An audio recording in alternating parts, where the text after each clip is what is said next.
In small clips, nagawa po tayo ng clone effects o meron dyan tiles.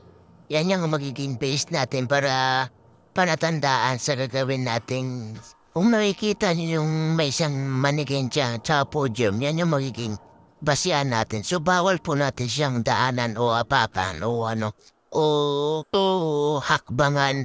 So, meron na tayong isang tao dyan na gumagawa sa part na yan o sa side na yan.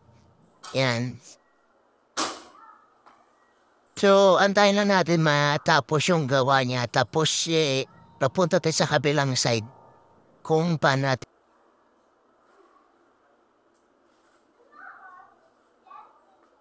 Tingnan lang natin guys yung pag-aayos hanggat makuha natin yung gusto nating portion na yan. So, yun, check muna natin yan.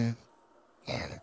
Kung wala na yung tao guys, nag-change, nagpalit siya ng damit. So, ditong party, split na natin siya para mabawasan natin yung video niya. So, naka-split na po natin yan. So, ito na yung side na part ng pagko-cloning natin. So, ayan, meron ng isang tao ulit na gumagawa sa site na yan.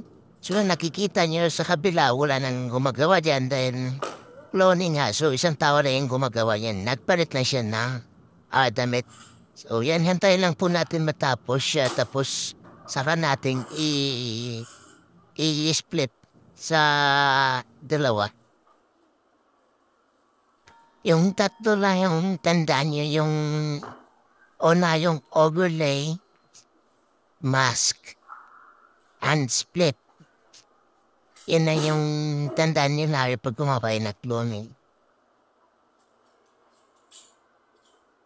So, yun guys, tapos na po yung pag-set up natin ng mannequin. So, yung next natin is kung paano natin i-clone